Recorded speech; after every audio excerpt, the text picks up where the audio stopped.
my new book, Echoes of Evil, Unmasking the Minds of Infamous Killers. What would I do if I had the opportunity to go back and interview infamous killers, people who have killed? What if I was able to observe them without them knowing? People like Jeffrey Dahmer, Ted Bundy, John Wayne Gacy, or even earlier than that, Billy the Kid, right? Seth Bullock, people don't know. Wyatt Earp, these people have killed. So I want to talk to them. Hey, what's it like to murder? What is your pre and post offense behaviors? What did you do? What were you thinking? How does it affect you? Do you have remorse? Do you have regret? And I'm able to do that in this book. Okay. Bonnie and Clyde, John Dillinger, The Mafia with Al Capone, Roy DeMeo, Anthony Spilaccio, talk to Wyatt Earp and Doc Holliday, Timothy McVeigh. Okay. The ideologies of some people and why they decide to kill. Richard Ramirez, the Night Stalker. Charles Manson, who may or may not have actually killed anybody. Richard Speck, who killed 8 nurses, all in one night. I took nonfiction, blended it in with fiction, and came up with Echoes of Evil. Order the book, 400 and some odd pages. You will not be disappointed if you like true crime and maybe a little bit of fiction weaved in. Thanks for watching. Haynes out. Yeah, let's talk about fears. Yeah, let's talk about love.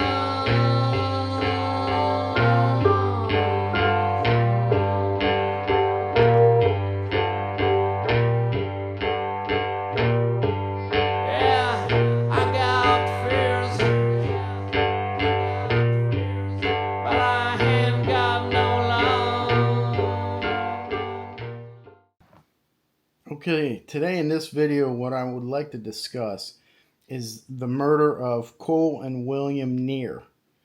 And we're going to talk more than just those 2 victims in this scenario that we're going to go through. But those are the 2 main victims that I think we can learn from. And remember, for me, a lot of times, and I try to pass this on to my viewers, this isn't entertainment. Okay? That's one of the reasons, that I've never gotten involved with CrimeCon.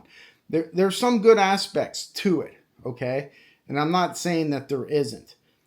But let's be realistic. That venture, whoever started it, I believe, is for money. If not, they would give all the proceeds to a charity. Maybe they do that. I would suspect that they don't. That it's a business capital type of event. Podcasters go to it. The true crime community, okay? I just never am like a part of that, okay? I'm like on the outside of that. I have nothing against them. It's just, to me, they laugh, they have a good time, they drink, and I certainly have no problem with any of that. Yet, isn't this a serious matter? And I know it. Listen, I get it. You can separate the fun from the serious and all that stuff. I felt that it's entertainment. This is an entertainment to me, which gets me back to this case because we can learn from it. So there's like 2 different areas and aspects of this channel in particular. And that is unsolved cases, where it gets the name out there and I can look at it, try to give my best thoughts and opinions on it. Sometimes I think they're right on. Sometimes I'm not so sure about, but the goal is to get that out there, get the victims' names out there, especially missing persons, but also, of course, unsolved homicides. That's number one, first and foremost. Secondly, it's to learn from those cases if you can. And I believe that you can learn from every single case, especially solved cases. Okay? Now, with unsolved cases, I think we can learn because you can apply maybe, okay, what not to do here, or hey, the offender did this here and it looks similar to this. So historical comparisons are oftentimes very important as well as it relates to learning. Again, it goes back to this is not entertainment. It's not. The people that treat this as entertainment, some people in Hollywood, some podcasters, maybe even some detectives, capital venturists, business people. It's not. It's not a way to make money, although I guess it is. You can, certainly. I mean, listen, I make money off of these videos. Let's make no mistake about it. YouTube pays me. But that's not how this started off. I just was doing cases just because it's my passion and I love doing it. The channel grew. I never once asked for a subscriber. Never once asked for a like. Because I don't believe in any of that shit. It just grew. And so it got monetized. And now I'm able to do it full time. And I would do it full time if I wasn't getting paid. Because it's my passion. It's what I enjoy, but I digress. Everyone that's watched this channel knows that about me, so I don't know why I'm repeating it other than to just let you know and re-emphasize it.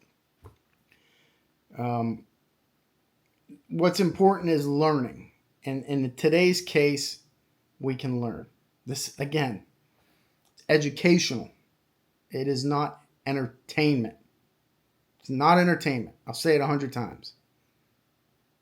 It may entertain you, but that doesn't necessarily make it entertainment. Okay? So let's learn from it. Cole and William Neer, brothers, age 11 and age 10. They go to a park, David Douglas Park, in, I believe it's Oregon, on September 4th, 1989. They're riding bikes, and their bikes are found near the trail a couple hours later, and they are found deceased. One was found on the trail, the other one several yards off of the trail. They had been murdered by knife, and the offender is nowhere to be found. Now, again, historical comparisons. When I was asked by the sheriff, the former sheriff, I think, that was running for sheriff in the Delphi, Indiana area, where the murders of Abby and Libby were. When he approached me and I looked into this case, that case, I drew comparisons to this case. But when I started looking at this case now, I had forgotten about it. And when I was researching this, I was like, man, parallels to the Delphi case. When I looked at the Delphi case, I believe that it was an attempted abduction. You can go back. I think I did maybe 3 videos. Just go back and look at the first one I did on it. I believe I said it was an attempted abduction, and I gave my reasonings for that. Remember, they were killed by knife as well. I found it almost improbable that an offender would go there and commit sexual assault in a public area like that with the premeditated thought process of that and then murdering 2 victims. Now, they were a little bit older, obviously, than Cole and William, but nonetheless. Now, I did know, or didn't know, I theorized that it was one offender, single offender, and I think it still has to play out, but the way the offender or suspect that was arrested parked his car, concealing the license plate and stuff, backed in, taking him across that creek. Again, I still hold on to my theory that I said from the very beginning it was an attempted abduction. But when I started looking at this case, you think the same thing. You're in a public park, a bike trail, public area. You can take away the greed, revenge part of this and focus on sex for the age 10 and 11. Just because of the age alone, unless the person has some sort of psychiatric fallout, snaps, I think you can immediately look at sex. Now, it could be revenge, or greed, I guess, a parent do it, but at a public park, no. You have to look at the sexual aspect of it. But in my mind, I'm like, there's no way this is premeditated murder. Something had to have happened for him to murder here in a public park like this. Well, you come to find out that the offender was arrested eventually. He confessed in detail. He kept journals, which I had read, which detailed certain aspects of this crime, certainly. And I was completely wrong on it. That is the beauty of learning from cases. Whenever I see a case is solved, I almost dive into that harder than I do an unsolved case. Because when it's solved, okay, I want to know why. But if there's a confession and the offender tells you exactly what happened, his mindset as to why he did it, to me, that is investigative gold. Especially like if I watched Unsolved Mysteries and you see an update, go and research it quick. Because I had watched it, let it percolate in my brain for many years. I still remember a case. And then I see, oh, there's an update. Something happened. I have this thought formulated in my head already from watching an episode, which is probably biased one way or another. Doesn't have all the facts, but you still think, oh, this is what probably happened. And you see the update and you learn from it. That is exactly what I thought happened. Or I'm way off. In this case, I would have been off. I wouldn't have been way off, but I'd have been off. I'd have been wrong. Had the killer not confessed and wrote a journal about what happened, I would have said something happened, maybe like in the Delphi case. This was an attempted abduction and something went wrong. One of the children ran, like I believe happened in Delphi, and his fantasy goes amok and he kills him there, panics and leaves. Well, that is partly true in this case, but the wrong part of it is that it really wasn't, it was not a planned abduction. He intended to murder and sexually assault these boys in that park. Now that throws everything that I believe in out the window. There's no way that they could do this in the public park. They wouldn't chance it. I would have been wrong. So the lesson here, number one, is it's okay to be wrong because it helps you grow as an investigator. Listen, you're not going to be 100%, but learn from it. So you can move forward in the next case when two people are killed in a public park, a public setting, by stabbing, and you're like, there's no way that this was premeditated sexual assault in a public area. Nope. And then you're like, oh, wait. Let's remember Cole and William Neer's case. And then you can move forward from there. So what happened in this case was this. There's an individual by the name of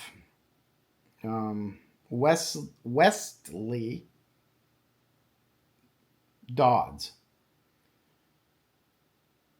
This individual had a history of sexual misconduct. It started at age 13 when he would expose himself to passerbys. It escalated. At 15, he was arrested for this exposure. He would go to playgrounds and he would make the younger boys and girls touch him. It escalated to where he would take them and lure them to areas and sexually assault them. At age 20, he enlists in the Navy and he's discharged after playing strip poker with these boys and sexually molesting them. Now, I went through his timeline and I wrote it down here. Age 13, he progresses. That's when everything starts. Age 15, when he was first arrested. Age 20, trying to abduct two girls. And then joining the Navy in 81. In 1984, he was molested a 10-year-old boy. In 1987, he lured a boy again. Charges were dropped again. And in every case, now this is probably 6, 7, 8 incidents that took place where he was molested. He was charged. He was investigated. Charges were dropped. Not enough evidence. The victim won't testify. Do you see a pattern here? What can we learn from that? Well, I would say, number one, I understand how the justice system works. Okay? I was in the justice system working for 16 years. I was in the district attorney's office working as a detective for 8 years. I know there's a burden of proof. I know sometimes charges get dropped for lack of evidence because the prosecutor thinks he can't win, because a victim refuses to testify. That's the hand we're dealt, and you have to deal with it. But as much as I understand that, I also have always been and will continue to be a firm believer that you cannot correct this behavior. Now, Westley Dodd is a very sick individual, or he was until he was executed. But as a depraved individual, with somebody that had this sickness in him, you can learn from him and the things that he said. Now, listen, a person that is like this is the most despicable type of person in the world to me. Anybody that hurts children. And you feel the same way. People in prison feel the same way. That's how they treat child molesters in prison. They kill them. Okay? It's something that we don't tolerate. It's like I don't tolerate disrespect. Just like I don't tolerate people abusing the elderly. There's certain levels, right? That you just don't deal with. It makes you sick. It upsets you. Like I'm getting upset now, just thinking about it. But as much as it hurts me to give Westley Dodd any sort of credit, I must. Because it's fair. He was honest when asked what would happen if he got out of jail. He said, don't ever do it because I will continue to kill little boys because I enjoy it. Now that's all an investigator ever wants to hear. That's all I ever want to hear because I know that to be true. He says, you cannot fix what's inside of me. Thank you, Westley. Because I've been saying that for decades. He was sent to counseling after one of his many incidents. And remember, these are just 7 we know about. How about the other 50 that he wasn't caught for? The other 250 that he was never caught for. He was sent to counseling. And he said he had a great counselor. It was the best counselor he ever had. But they're not fixing it. Why? Because it's something we have in the human body. Like we have the desire to drink a very cold liquid on a hot day. This is the best analogy I can come up with. And if we don't get that cold drink, we want it. We need it more and more. You can only push that down for so long, that desire, then you have to have that drink. Sexual predators are the exact same way. Serial killers are the exact same way. Not all of them. Not everyone should be treated lumped in the same. But Ted Bundy, Westley Dodds, BTK. Listen, they have this desire and they can only push it down for so long. And then they just have to do it. And Westley explains that very well. Because I will kill again. No, I would do it again. I've been molesting kids nonstop since I was 13 years old, over half my life. Anything happened, I can guarantee I'd do it again, and sooner or later I would kill another child. If you let me out, I'm going to continue to kill boys. I enjoy it. That's honesty. And listen, as despicable of a person that he is, I have to, I'm not going to say it. I'm not going to use the word admire because you can't. Appreciate. I appreciate that he's able to be honest so we can learn from it. Listen, what he did to these 2 boys and other victims is despicable. It's unforgivable. And even that's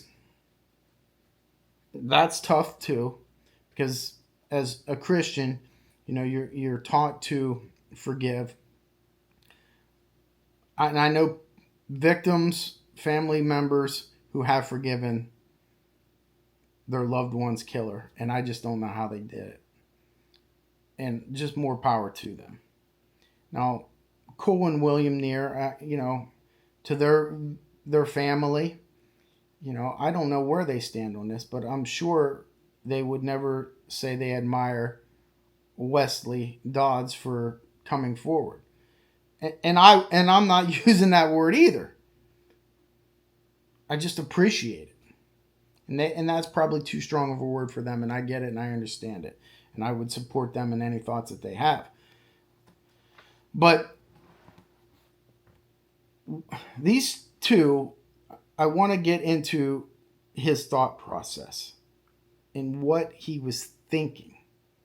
Because again, he kept a journal. His level of violence continued to escalate. Listen, flashing somebody wasn't enough for him. He wanted somebody to touch him. And then that in turn led to more arousal. And then he found out when he touched other people, that aroused him.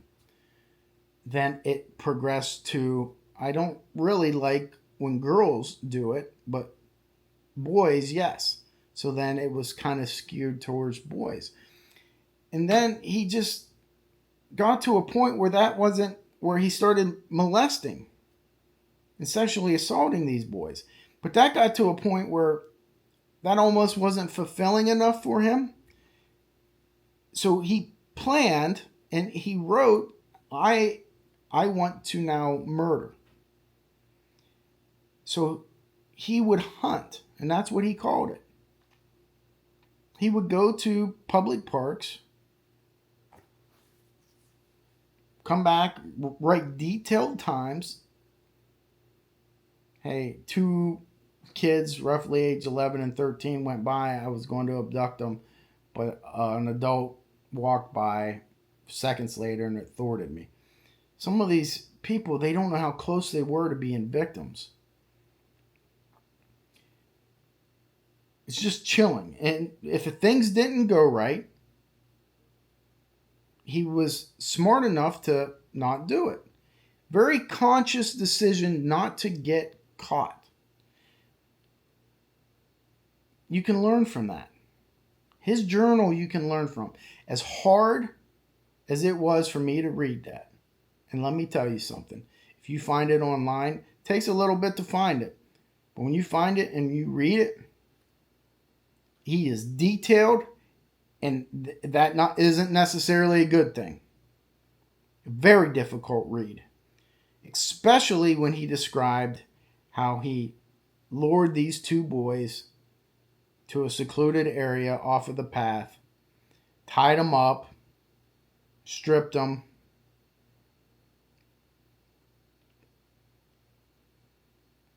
sexually assaulted them, stabbed them. The one boy ran, caught him, stabbed him, left the area. On his way out, a baseball came his way. He threw it back like nothing. Just... And if you think that that's bad,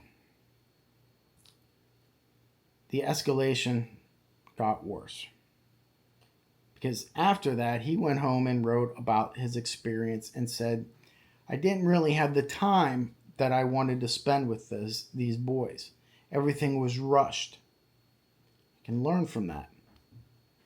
It's his first murder. Okay, what was he thinking? What was his pre-offense and post-offense behavior? He now writes, I think I want to abduct somebody and get them into my apartment where I can spend time with them. And he does this. Okay, September 4th, he murdered Cole and William Neer. People at the park did a sketch. That's why I don't rely on sketches. He says, I seen the sketch on television and the newspaper. I kept the clippings. I feel safe because the sketch looks nothing like me. It's not me. That was September 4th. In October 29th, so almost 2 months later, he kills again. And this time he lures a 4-year-old child away from his older brother at a baseball event of some sort, or at least they were on the baseball field, I think. First of all, I can't even imagine the survivor's type guilt that brother feels, probably, and felt his whole life. Because what Dodds did was took this 4-year-old home, abducted him, took him to his apartment, detailed every single minute he spent with this kid for the day until he finally strangled him and then hung him from the clothes rack in his closet. It's very difficult sometimes. Listen, I've seen every type of case there is. But the thought of this, and couple that thought with the chilling words that he wrote about what he did to this 4-year-old, is incomprehensible. And I'm not getting into detail about what happened between the abduction of the 4-year-old and to the time when he hung the 4-year-old in his closet. That 24 hours, 12 hours period in between, the stuff that he did to that boy. All I can say, just like the toolbox killers, there are some very, very depraved individuals in this world. And we only know for about a handful of them. They're out there, folks. You have to be vigilant. You have to be. But a few months later, he changed not his MO, but he was still hunting. And now he went outside of his comfort zone to, I believe, was it Camas, Washington? And he tried to abduct a boy from a movie theater. He took him under his arms and ran out into the parking lot. The kid was screaming. He dropped the kid because his employees chased him. He ended up driving away. His car broke down. The boy's stepfather tracked him down, put him in a headlock, and held him till police got there. So his killing spree was stopped rather early. Now listen. God works in mysterious ways, okay? If he had not been caught that day, he would have killed many, many boys. I mean, he left a wake of destruction in his path, for sure. But to only have 3 people that he murdered, 3 boys under his belt, is a blessing in disguise. Because this individual was going to continue to kill until he wasn't physically able to anymore. And he would be the first to tell you that. So then I watched an interview with him. And where he said, hey, he wanted to be executed. Okay? And he chose execution by hanging, which I believe at the time was the first hanging since 1965. I'd have to double check that, but I think that to be true. He knew, and he said, you can't let me out. Listen, if anything from our past history in the penal system, I would hope that we would learn from is this. You cannot release sexual predators. No amount of counseling is going to change what's inside of them. In the past, they have done this. They have released sexual offenders. And it's always come back to haunt them. Because they kill again. Or they sexually offend again. It's inevitable. It's just like dying and paying your taxes. Those things are going to happen. A sexual predator is going to reoffend if you allow him. Period. End of story. Why do you want to be executed? I have to be. Because I will kill again. Now listen, I'm all about giving certain people second chances. How about this? You come home from a hard day's work but you get off 3 hours early. And you're going to surprise your wife. So you come home and you open the door and you find her on all fours with a guy behind her, having his way with your wife. And whether, let's say it doesn't matter whether it was consensual by the wife or not. And you, regardless, snap and you beat the guy to death. You're guilty, whether you get convicted of manslaughter or second degree murder, whatever it is, you're still going to be held accountable. You did it. You killed somebody. And you go to prison for 20 years for that. Do you find that to be fair? Maybe, maybe not. I bet you the victim's family probably would agree. But I got no problem. While you're in prison, you end up getting your master's degree. You've never been in trouble. And you're productive. And you get out. I got no problem with that. Hell, I might even write you a letter saying I believe you'll be a productive member of society.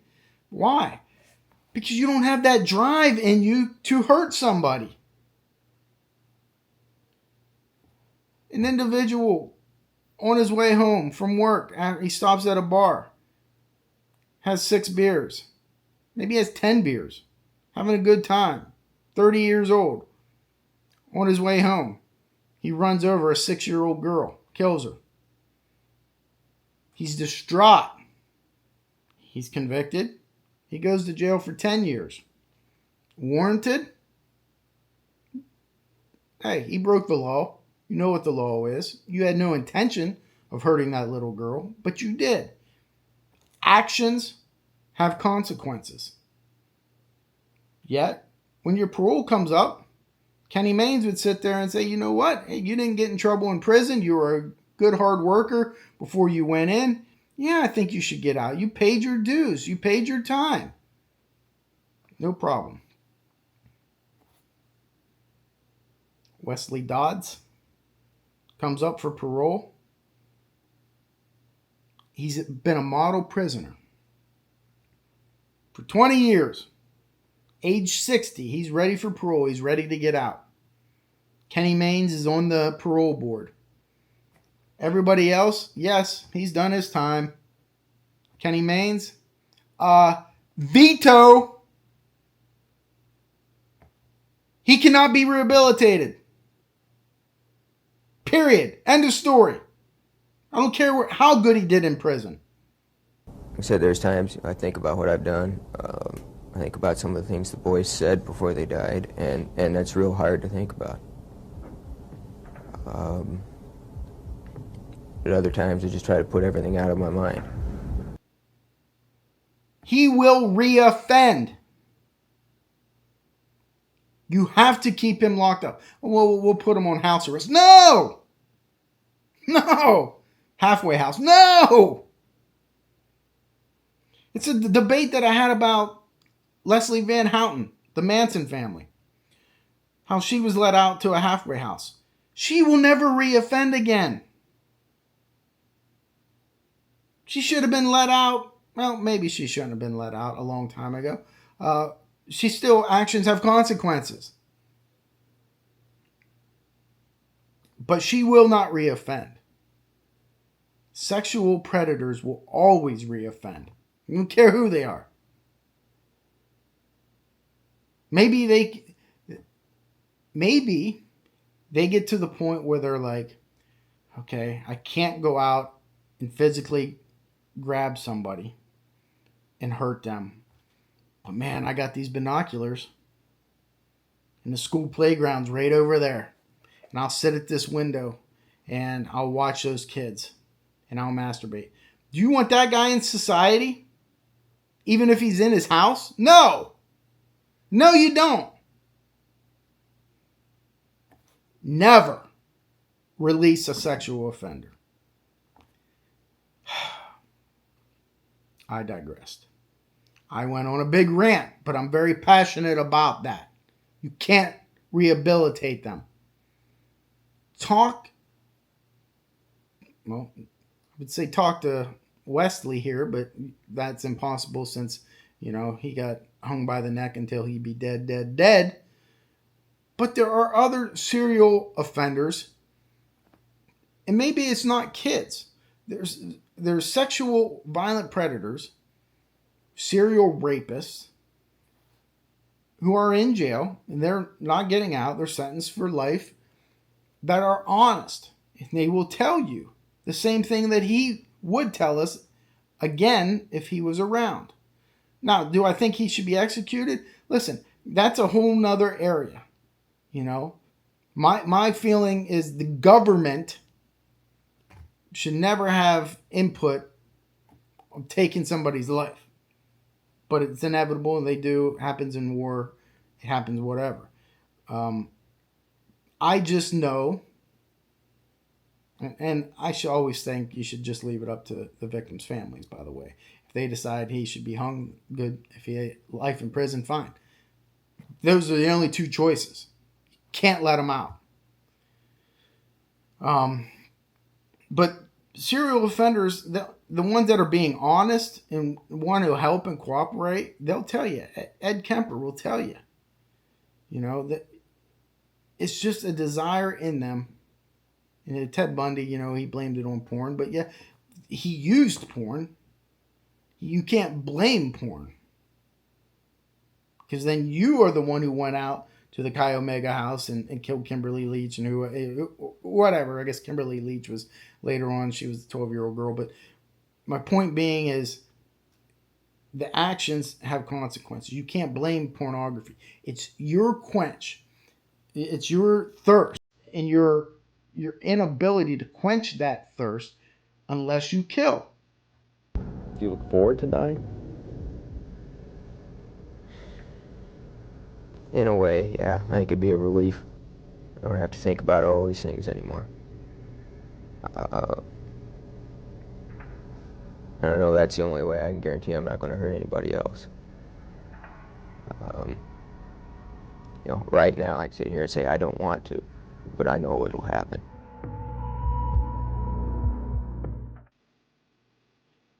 And the problem with that is every time you kill, you learn from that. And you learn what to do. This worked. My arm's in a sling this time. That worked. I'll keep doing that. And then you unknowingly build a pattern for investigators to follow unless you're smart enough to change it up. But as you learn, as the serial offender learns through each crime, hopefully the investigators are learning as well. It's a big cat and mouse game. But anyway, Westley Dodds. There may be more depraved individuals in this world. He's got to be in the top 10. At least from the ones that I've researched so far. Again, that journal that he wrote, although so very, I don't know how to explain it other than just say it's so helpful. Let's say like Martha Moxley. Remember that case? She had a journal, okay? I read that entire journal. It wasn't helpful. It wasn't helpful in really solving the case. There were some snippets in there where I was like, oh, okay, this is good. It gets you into her mind and her victimology a little bit, okay? So it is helpful that way. But this journal, where he kept detailed times, things that he did, wake up at 6 o'clock, molested him, but then give details about exactly what he did, how the corpse was stiffening up and he couldn't do certain things with it, as depraved and sick as it is. And let me tell you, I can't express enough how detailed and sick it is as a learning tool for investigators. It was imperative for me to read that. Because when similar cases come up, Delphi, so on and so forth, you're like, maybe this is what the guy's doing. Because Westley Dodd did this. He went hunting at these hours and was looking for individuals without supervision. You know, those things that you can compare to other unsolved cases. That's why it's so important to get into the mind of these killers. You know, there's idiots out there who wanted to give me grief, even friends of mine,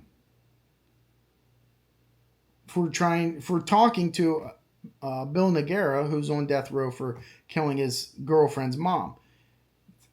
Listen, I got no time for you guys. If you don't understand the importance of that research, I just think you're an idiot. I don't know any other way to say it. That would be like me going over to my fuse box. I have all these wires and stuff, and there's an electrician there. And I'm like, no, go away. I've never dealt with a fuse box and electricity and wires before, but I got this. You see how idiotic and stupid that sounds? No, this guy has worked on it. He's done it. I want to talk to him. Hey, what's this wire go to? Why is this fuse here? Why is this, instead of me trying to figure it out, by what? Trial and error? So I can blow myself up? No. It's important to talk to these killers.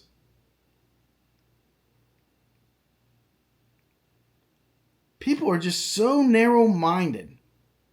It irritates me. Of course, I get irritated the older I get. I looked at my demographics the other day, and the people that watch these videos are usually between 45 and 65. And I'm like, you know what? You know why? Because they understand. They're irritated and frustrated with people in society just as much as I am. But I digress. This is about learning about the murder of Cole and William Neer in the sick, depraved mind of Westley Dodd. Again, it is all a learning tool. This case is about learning. If you're serious about investigations and you're not squeamish, you're not offended by words, go and read that journal. Go find it. It's a little difficult to find, but that's the same way with contacting me. Yeah, it might be a little difficult, and I like it that way because that means if somebody really has something to say, they'll find me. If you really want to read this, you'll find it, and you can learn from it. I can't emphasize that enough, how important it is to learn through historical context, comparing cases. Not every case is going to be the same, but the totality of it and the gist of it is going to be the same in some cases, and you can relate it. Very important investigative work. So, thanks for watching. That's it. That's all I have on this episode of Unsolved No More. My thoughts and prayers, more than you would ever know, to Cole and William Neer's family. Thanks for watching. Main's out.